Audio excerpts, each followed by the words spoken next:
La TVT au cœur de l'information.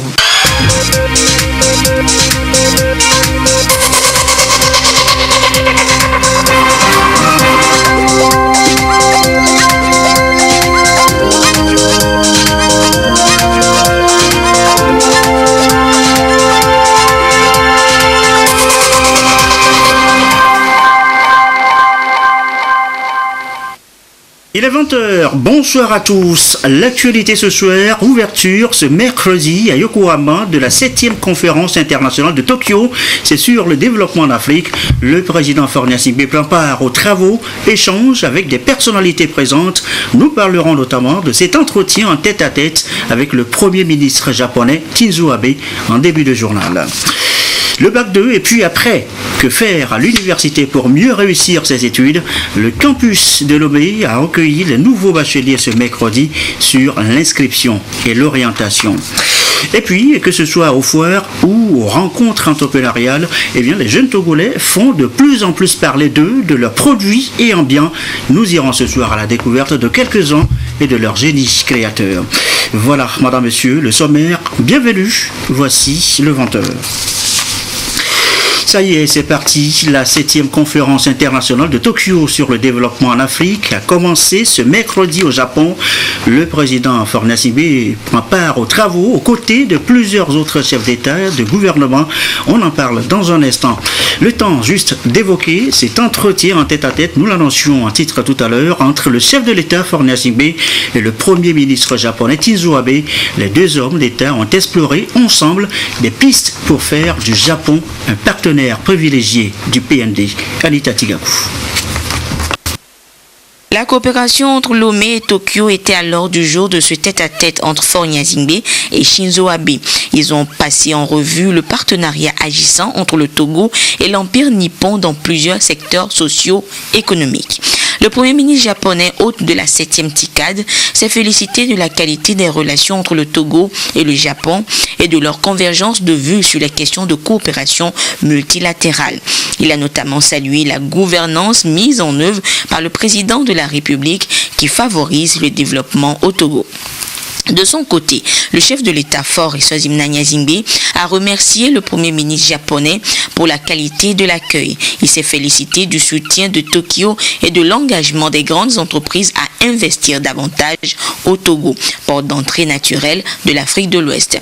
Le président de la République a ensuite partagé avec son hôte la vision de développement du pays avec en toile de fond le plan national de développement PND sur la période 2018 à 2022 qui mise sur les investissements privés, nationaux et internationaux.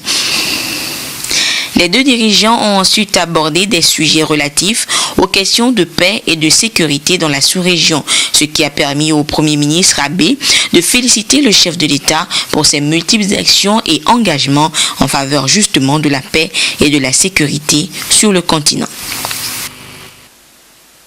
On en vient maintenant à ce sommet Japon-Afrique sur le développement du continent. C'est la ville de Yokohama qui accueille les travaux. Et pour cette 7e TICAD, eh bien, il s'agira pour les chefs d'État et de gouvernement de faire progresser l'Afrique avec comme piliers centraux les peuples, la technologie et l'innovation. La cérémonie d'ouverture, le résumé de Anita Tigakou. Faire progresser le développement de l'Afrique en recourant au peuple, à la technologie et à l'innovation.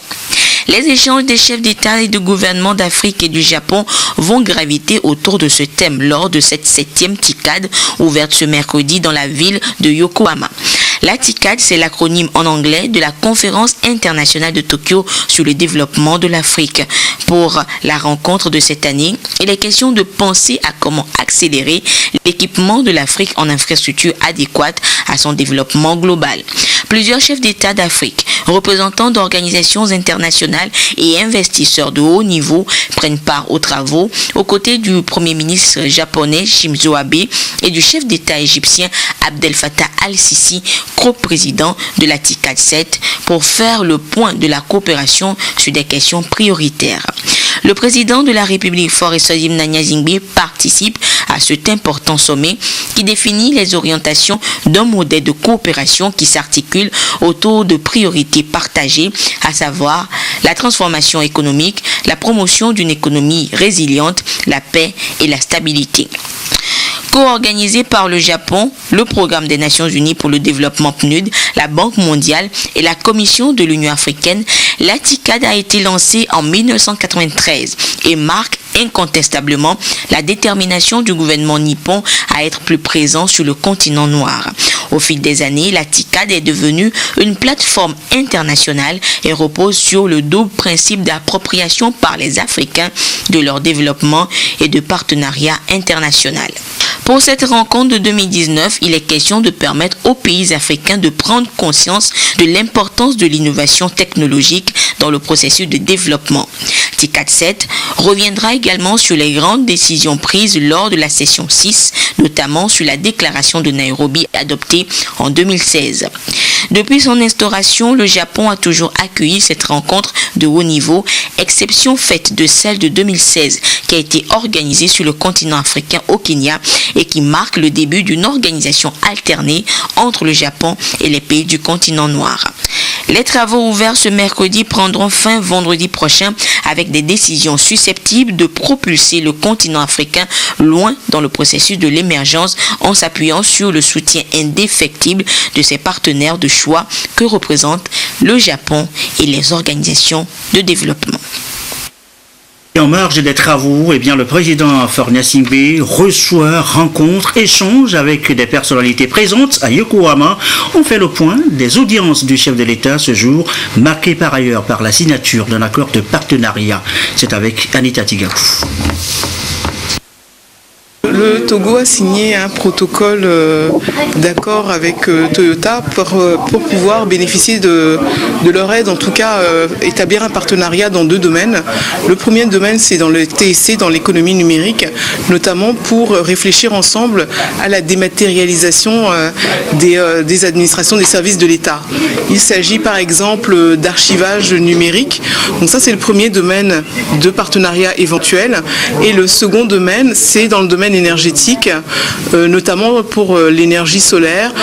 Toyota aimerait voir s'il existerait des possibilités pour faire des projets au Togo.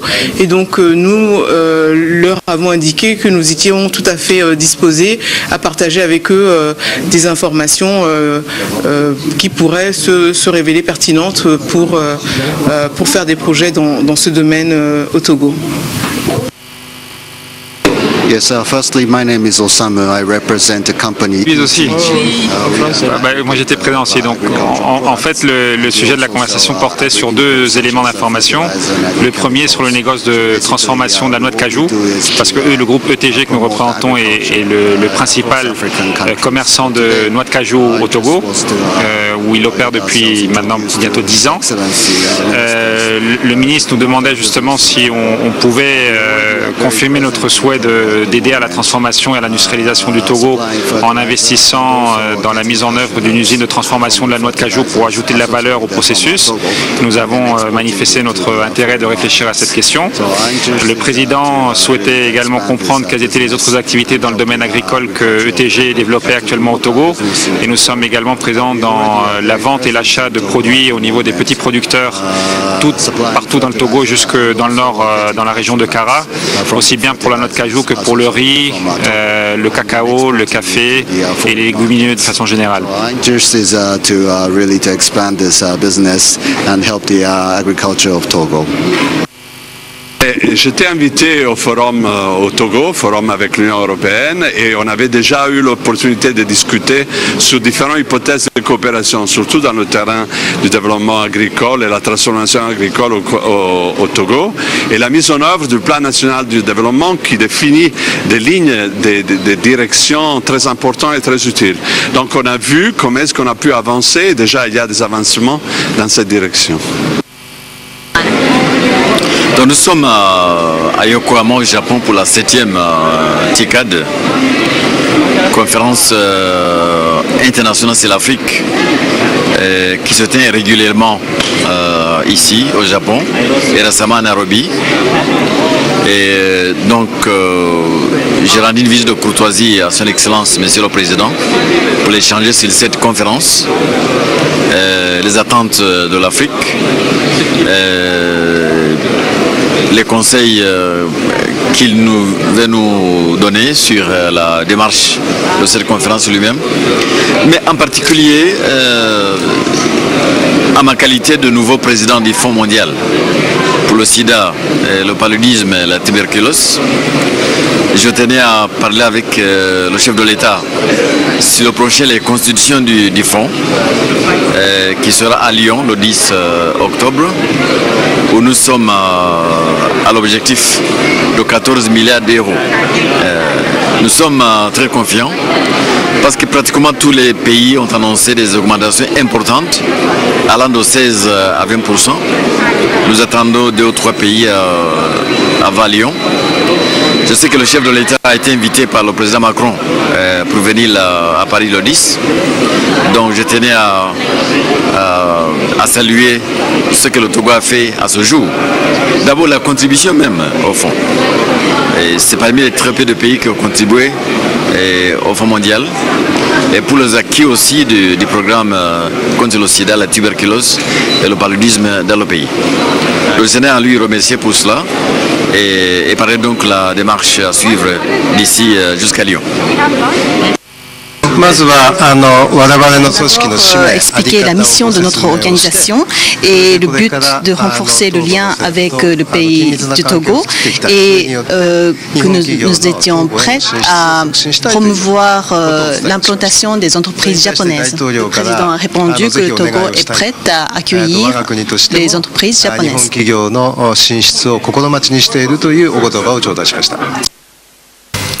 Et voilà donc le point sur les audiences du chef de l'État. Nous reviendrons bien évidemment dans les éditions à venir sur d'autres aspects de cette conférence internationale au Japon sur le développement en Afrique. L'actualité, c'est aussi la frontière que le Togo et le Ghana veulent tracer dans la mer entre les deux pays. Le comité technique mixte de négociation s'est de nouveau réuni, rencontre à Accra la semaine dernière. Qu'est-ce qui a été donc dit à l'occasion? Eh bien, on voit ça dans ce compte rendu de Lucassi. Le Togo et le Ghana font des pas de géant dans la délimitation de leurs frontières maritimes. À la 5e réunion du comité technique mixte de négociation tenue à Accra, les deux parties sont arrivées à des conclusions notables. Des avancées obtenues suite à des échanges intervenus dans la fraternité et la convivialité selon les tests et conventions internationaux en vigueur dans le domaine. Accra a été l'occasion d'échanger des données techniques, notamment sur les données de base, c'est-à-dire la distance qui sépare le domaine émergé du domaine maritime et qui est le point de départ de mesure d'une frontière maritime ou d'un territoire maritime appartenant à un pays. À Accra, nous avons aussi discuté d'un sujet très important qui est classique à toutes les négociations. C'est la question des dispositions transitoires ou intérimaires. Il est juste question de discuter entre les deux pays et de délimiter la frontière maritime qui nous sépare. Et nous avions une feuille de route qui avait connu un certain retard dû à la difficulté de collecter certaines données techniques, notamment la détermination des bornes qui séparent les deux pays. Mais aujourd'hui, nous avons convenu qu'entre le 10 et le 20 septembre, des équipes techniques des deux pays vont se retrouver pour parachever ce travail. Et après cela, nous nous sommes mis d'accord sur la nécessité d'arriver à des conclusions sur le tracé possible que nous soumettrons à nos deux chefs d'État. Outre l'aspect politique, la détermination de la frontière maritime entre les deux pays présente un intérêt économique non négligeable. Les opportunités d'affaires relevant de l'économie bleue seront davantage améliorées et élargies, ce qui contribuera à la réussite de l'axe 1 du PND qui veut faire du Togo un hub logistique de premier plan dans la sous-région. La mer est le prolongement du territoire d'un pays côtier. Et il est évident que pour y développer certaines activités économiques, vous savez qu'aujourd'hui nous parlons de plus en plus d'un hub de transport maritime. C'est une activité économique majeure qui va s'y développer. Il est important pour le Togo de savoir où commence sa mer territoriale, où elle s'arrête, où commence sa zone économique, où elle s'arrête, et où l'accès à la haute mer commence pour ce pays. C'est une partie intégrante du territoire togolais. Donc la mer, c'est un prolongement. Donc de même que pour les frontières terrestres, il est important d'avoir des frontières entre deux pays voisins. Dans la mer, c'est le même principe qui s'opère. C'est dire que cette délimitation des frontières maritimes entre le Togo et le Ghana se révèle indispensable pour une meilleure orientation des actions de développement plausibles à mener de part et d'autre dans le secteur. Nouvelle frontière à tracer, du personnel de sécurité à déployer aussi. Le Togo semble prêt. 17 officiers de la gendarmerie ont prêté serment ce mercredi, cérémonie à la cour d'appel de Lomé. Ces jeunes officiers se disent donc prêts à assurer la sécurité des personnes et des biens. La cérémonie leur est si Abidé Nyasimbe, Sandra Ziabui. Devant la cour d'appel de première instance de Lomé, ces officiers s'engagent pour le professionnalisme dans l'exercice de leurs fonctions. Issus du cours d'application de gendarmerie, ils sont donc 17 officiers, dont 2 capitaines, 6 lieutenants et 9 sous-lieutenants, à prêter serment. Après avoir pris acte de leur serment, la Cour les a renvoyés à l'exercice de leurs fonctions dans les règles qui régissent leur corps. Conformément aux dispositions de l'article 3 alinéa 2 du décret numéro 208/17/PR du 12 février 2008 portant statut particulier des corps de la gendarmerie nationale, les officiers de gendarmerie prêtent serment lors de leur admission dans le corps devant la cour d'appel en audience publique. Messieurs les récipiendaires, nul n'ignore que votre profession est exigeante. Vous l'exercerez comme toujours avec dévouement, bravoure et sens de sacrifice. Messieurs les récipiendaires, la cour d'appel de Lomé vous donne acte de votre serment, vous renvoie à l'exercice de votre profession.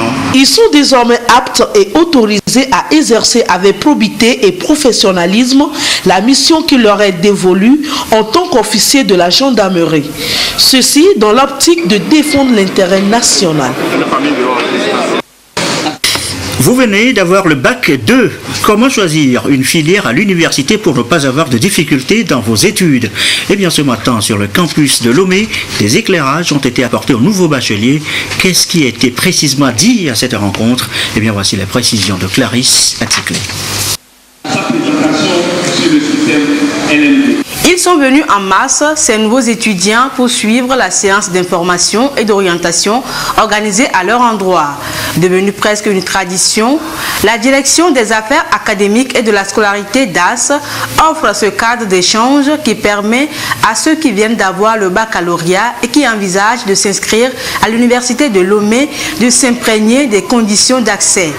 Il est question de les amener à penser déjà au domaine et parcours à choisir en lien avec leurs capacités et leur vision professionnelle. Je viens d'avoir le bac, donc je suis venue pour l'orientation.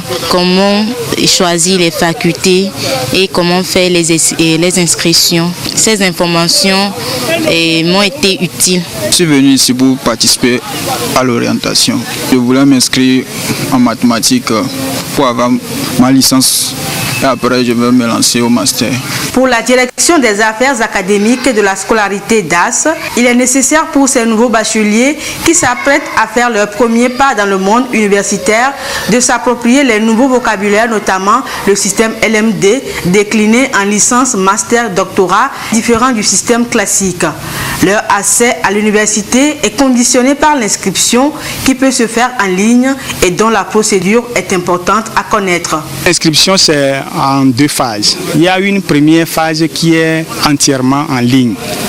Donc lorsque vous terminez cette phase, vous imprimez des papiers, notamment la fiche d'UE et la fiche d'inscription, auxquels vous ajoutez maintenant vos bulletins de notes de la classe de seconde en terminale, votre acte de naissance, votre certificat de nationalité, des photos passeport, et puis vous venez faire la deuxième partie, la deuxième phase qui est le dépôt physique. Et c'est très important parce que souvent les étudiants, certains ne font pas le dépôt physique. Et quand vous ne faites pas le dépôt physique, vous n'avez pas fait votre inscription. Toutes les informations partagées ici seront disponibles sur le www.univ-lomé.tg, site sur lequel les inscriptions seront ouvertes le 2 octobre. La rentrée universitaire, quant à elle, est prévue pour le 7 octobre prochain. Et voilà, de nouveaux étudiants à accueillir. L'Université de Lomé s'apprête donc en conséquence. Le campus est toujours, vous le savez, en chantier. De nouveaux amphis en construction. Le tout pour mettre à l'aise les nouveaux étudiants dans leurs études. Le constat sur place est Pouessala. L'Université de Lomé se métamorphose chaque jour pour offrir aux étudiants de meilleures conditions d'études. Rénovation d'infrastructures, rues, bâtiments, espaces verts. Pour la rentrée prochaine, des innovations sont encore au rendez-vous. Ici, c'est la cité A, un nouveau cadre bien aménagé pour le logement des étudiants. Dans le même périmètre, un centre de spectacle dédié à Bella Bello. Nous sommes en train de terminer l'année en cours et nous disposerons d'1 mois pour mettre en l'état les lieux pour que, à partir de novembre ou plus tard, que nous puissions recevoir des nouveaux bacheliers et puis des anciens étudiants qui souhaitent être logés à la cité. Au même moment, nous prenons attache avec la Soutral qui assure le transport des étudiants pour passer en revue les dispositions qu'ils ont prises pour pouvoir assurer le transport étudiant. Nous faisons la même chose avec le restaurant universitaire parce que depuis 2018, c'est un privé qui restaure les étudiants. Et en dehors de cela, il y a un volet important qui concerne la santé des étudiants. Les activités socio-culturelles aussi nous intéressent, mettre en valeur la scène Bella Bello pour que les étudiants puissent exprimer leur talent. L'un de ces grands chantiers de l'Université de Lomé, c'est bien cette salle de cours au campus nord, à quelques kilomètres de la sortie Lomégan, l'Amphi 1500. Un nouveau bâtiment bien équipé pour accueillir un plus grand nombre d'étudiants. C'est justement pour faciliter la vie aux étudiants sur le campus et les conditions de travail aux enseignants que les autorités de l'université ont commencé à faire ces infrastructures depuis 2 ou 3 ans déjà. Vous avez les cités qui sont rénovées, qui sont retapées pour mieux accueillir les étudiants. Des agoras qui sont également construites. Sur le plan administratif, il y a des innovations dans tous les sens. Parce que il y a des programmes pour renforcer les capacités au niveau donc de l'administration. Ces programmes que nous suivons régulièrement. Il y a également des gens qui sont recrutés pour renforcer le personnel qui est en place. Donc il y a de l'amélioration dans tous les sens. D'autres chantiers sont encore en cours sur le campus universitaire de Lomé. À la présidence de l'UL, les travaux se poursuivent sur le plan administratif et pédagogique pour assurer une bonne année universitaire à tous. À l'endroit des nouveaux bacheliers qui se cherchent encore, des rencontres d'information et d'orientation sont organisées sur le campus pour les aider dans le choix des filières pour mieux réussir dans le parcours universitaire, le LMD.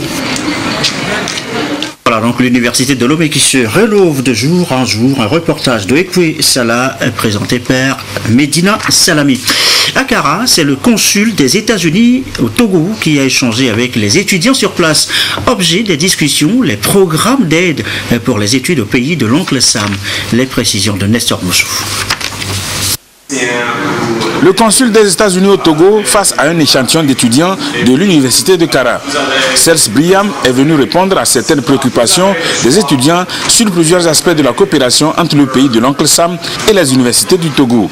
Comment obtenir une bourse d'études? Comment participer à la loterie Visa? Quelles sont les formalités à remplir pour migrer aux États-Unis? Telles sont, entre autres, les questions auxquelles le consul a donné des explications. Les étudiants rencontrés estiment que les échanges avec le consul sont édifiants. auparavant, nous pensons que pour postuler à ce genre de bourse, il va falloir avoir beaucoup d'argent et des affaires. Mais nous avons appris aujourd'hui que ce n'est pas seulement faire des affaires ou bien avoir beaucoup d'argent, mais il va falloir se préparer et avoir des niveaux, et surtout en anglais, avoir des informations au niveau de l'ambassade pour pouvoir avoir ce visa des étudiants. Ils ont essayé de nous éclaircir sur ce que c'est que la loterie visa et les différentes sortes de visas que les Américains octroient aux Togolais, nos jeunes Togolais ou étudiants Togolais, pour pouvoir étudier aux États-Unis. Donc nous avons eu à comprendre que la loterie visa, au fait, ce n'est pas quelque chose de connaissance, mais c'est quelque chose de chance, et surtout si votre dossier est clair. Donc on a eu à poser des questions sur comment ça se fait et comment postuler. Ils ont essayé de nous dire qu'il faut aller sur leur site. Ils ont donné les sites, il faut passer par les sites, et c'est le seul moyen par lequel on peut vraiment les atteindre afin de pouvoir avoir les informations qu'il faut et les documents qu'il faut donner et comment pouvoir maintenant gagner le visa. Depuis quelques années, l'ambassade des États-Unis au Togo a ouvert un centre à l'université de Kara pour des activités pédagogiques et culturelles. Les responsables de ce centre baptisé American Corner ont participé à cette rencontre. Ils ont salué l'initiative du consul Briam, dont l'objectif est de faciliter le départ et le séjour des étudiants togolais aux États-Unis. En revanche, ça tend vers la fin des vacances. Les programmes vacances utiles commencent à prendre fin pour les élèves. Le cas notamment pour les jeunes à Madaromé. Fin de programme, chacun repart quand même avec quelque chose. Reportage Solange Bito de Douaré. Dans cette salle, divers objets qui accrochent. Des sacs, des chaussures, des perles, des savons, des tableaux, tous fabriqués par des jeunes adolescents. Des métiers qu'ils ont appris en seulement 15 jours pendant ces vacances. Durant les 2 semaines de notre formation, j'ai appris comment prendre les pagnes, les laines, les fils de pêche, ainsi de suite, les cols fortes pour faire des tapettes. Cette formation est une bonne chose pour moi et j'en ai profité aussi. J'ai participé à l'atelier de savon liquide parce que le savon liquide est vraiment utile pour nous dans nos vies de tous les jours. On a appris à dessiner, à faire des portraits.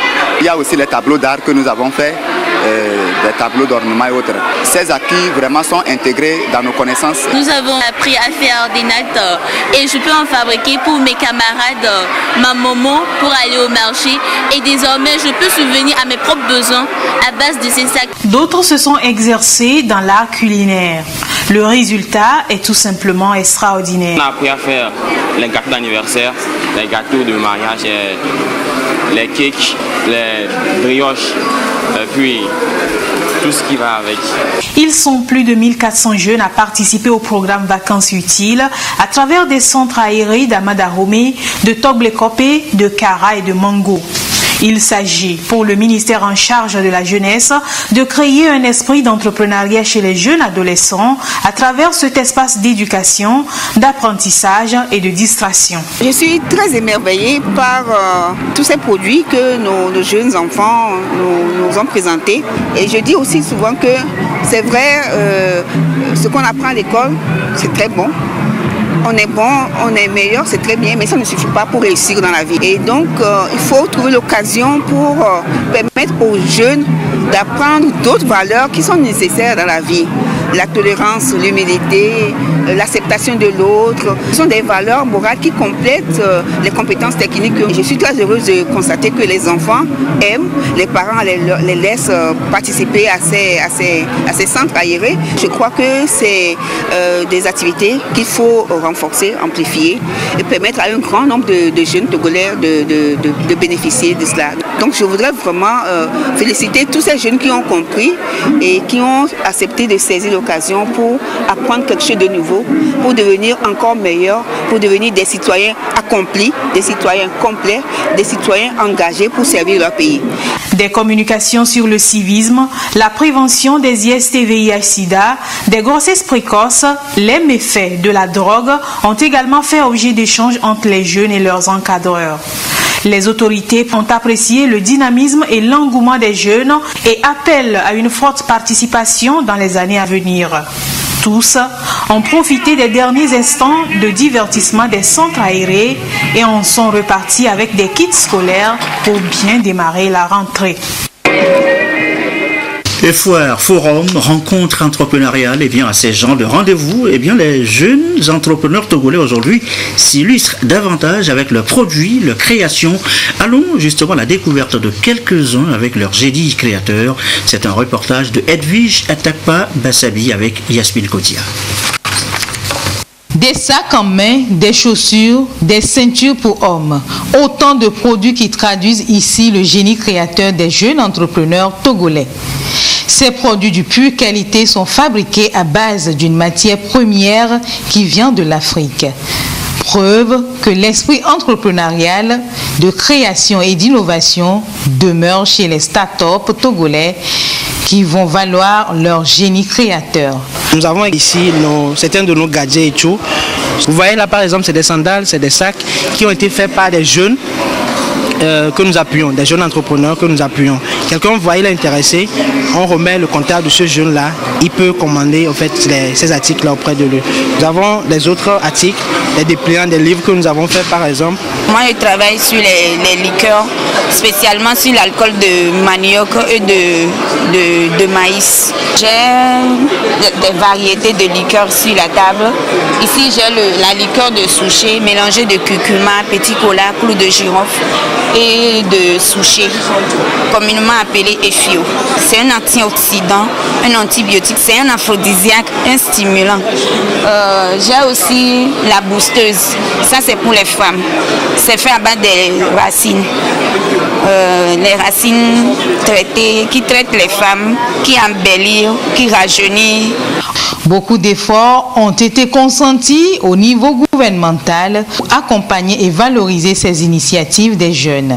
Mais les défis restent encore à relever, surtout valoriser ces produits à l'international. Les jeunes entrepreneurs, par exemple, ils manquent du financement. Et des fois, nous qui sommes à l'extérieur, on peut avoir ce financement, mais on ne maîtrise pas le terrain. On vient des fois, on se jette dans le truc, on fait des erreurs, on repart frustré. Pourquoi ne pas s'associer, investir avec, par exemple, un agrobusiness? Si je m'intéresse à l'agrobusiness, par exemple, je peux voir un petit ou bien quelqu'un qui est sur le terrain, qui maîtrise l'agrobusiness, moi aussi j'ai des connaissances que je peux lui apporter et de l'investissement.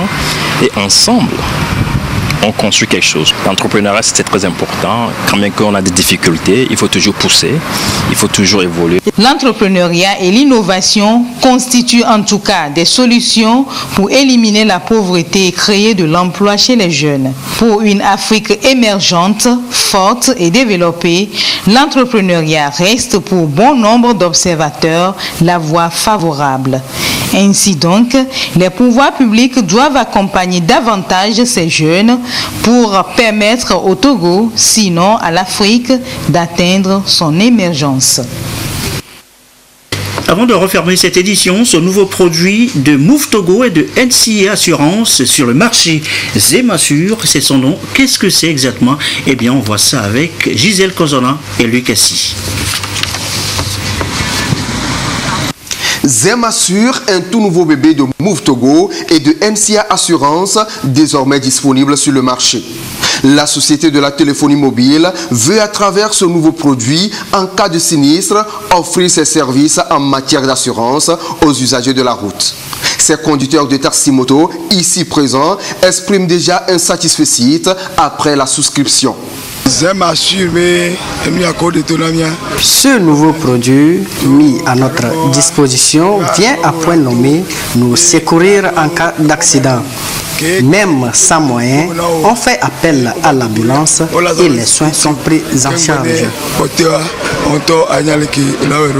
Ceux qui n'ont pas encore s'inscrit, on les invite aussi de s'inscrire. Pour permettre à ces conducteurs de pouvoir facilement consommer le produit Zemassure, Move Togo met à leur disposition son service mobile Money Flows afin de s'assurer à un prix compétitif qui est à 75 francs par jour. C'est un produit d'assurance pour les communautés immédiates, pour les ZEM, qui va leur permettre de souscrire à des mini-prix, à des petits prix. Vous avez la possibilité d'accéder avec le étoile 155 étoile 433 dièse à un produit d'assurance en vous identifiant avec 75 francs. C'est un mini-prix qui va permettre à la personne d'être en sécurité. Il était dans notre rôle d'innover, de digitaliser l'assurance et de concevoir un produit avec notre partenaire NCA, d'avoir accepté à mettre en place un produit et qui est accessible à l'ensemble des taxis-motos. Réduire les cas d'accident au Togo n'est pas seulement la préoccupation de Move Togo, mais aussi celle de NCA Assurance. NCA a voulu bien accompagner les aides-man parce que quand nous regardons un peu les sinistres que nous enregistrons tous les jours, vous voyez que la couche défavorisée, c'est beaucoup plus les conducteurs de moto. Vous pouvez le faire directement sur la plateforme dédiée, Flouz. Vous vous souscrivez là-dessus en même temps, vous inscrivez et là vous repassez dans toutes les agences de NCA que vous trouvez et vous venez donc laisser les documents qui constitueront donc votre contrat ou votre dossier physique à garder à notre niveau. Togo Assistance se déplace directement sur le lieu d'accident, vous ramène à l'hôpital, paie les premiers soins à concurrence de 100 000 pour l'assurer, c'est-à-dire celui qui est sur la moto et qui est donc le souscripteur. Les autres personnes victimes de l'accident au même moment aussi sont pris en charge pour les premiers soins à concurrence de 50 000. Des moyens de transport en cas de sinistre sont déjà disponibles. Move Togo et NCA Assurance s'engagent à servir la communauté togolaise. Et voilà, donc on en sait un peu plus maintenant sur Zem Assure. Et voilà qui referme cette édition. Merci à vous qui nous suivez ce soir dans l'Est Mono. Et comme d'habitude, toujours fidèlement, une belle soirée.